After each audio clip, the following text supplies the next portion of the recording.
Bonjour et bienvenue à cette nouvelle édition de votre magazine.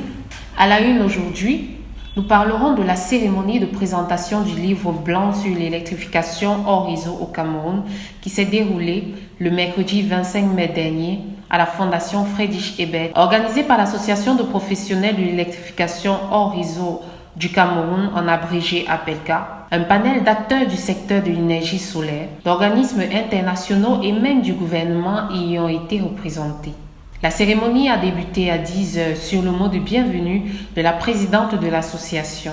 Elle a présenté l'association et a fait le point sur la situation qui prévaut au Cameroun dans le secteur de l'énergie solaire. C'est une association qui regroupe un ensemble d'acteurs du secteur de l'électrification hors réseau qui se veulent être des professionnels dans le domaine, c'est-à-dire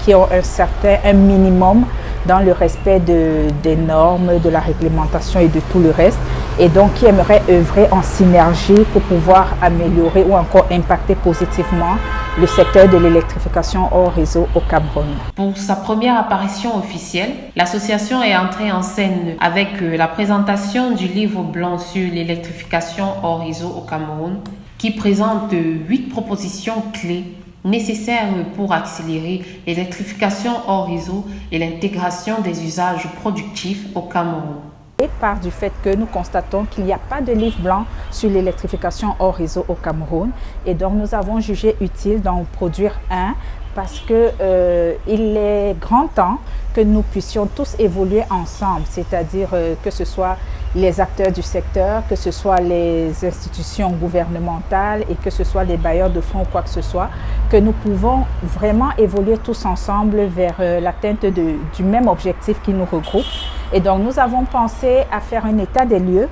du contexte dans lequel évoluent les entreprises du secteur et faire remonter les réelles difficultés rencontrées par ces dernières ou encore l'état des lieux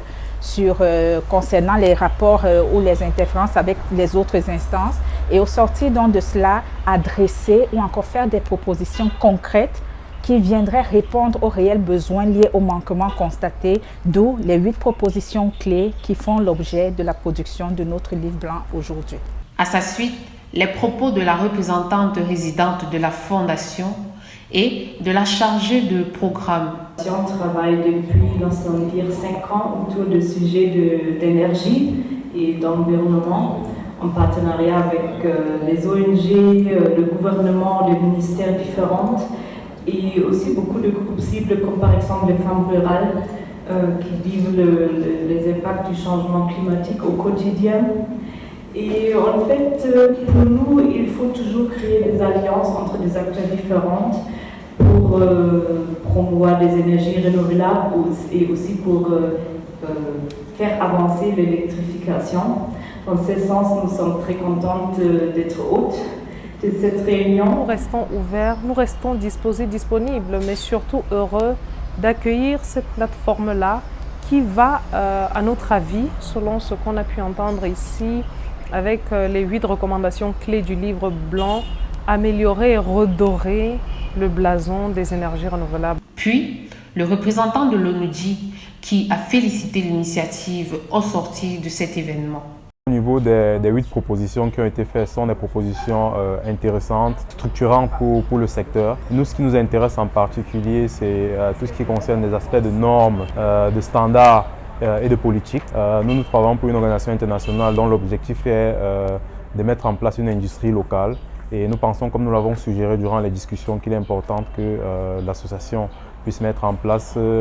localement des unités de transformation ou du moins de production d'énergie décentralisée. Et nous sommes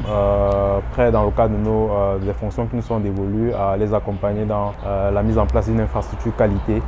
et également dans la normalisation de ce type de produit. Je pense que c'est un début et j'espère qu'il y aura d'autres occasions, et notamment la mise en place d'un dialogue structuré avec le gouvernement sur ces questions. Enfin, le représentant de Power Africa Off-Grid qui s'est exprimé sur l'apport du programme suite à cette initiative. Le programme Power Africa Off-Grid, dans le cadre de ses missions, qui est d'accompagner le secteur privé et de procéder à la structuration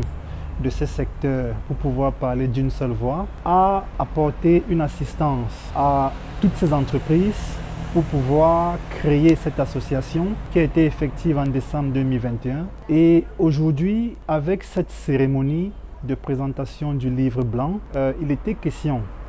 de continuer avec l'association dans cette dynamique qui avait déjà été mise en place. Et nous étions encore là pour pouvoir participer à cette cérémonie et aussi de voir le résultat de ce travail de conception et de réalisation du livre blanc,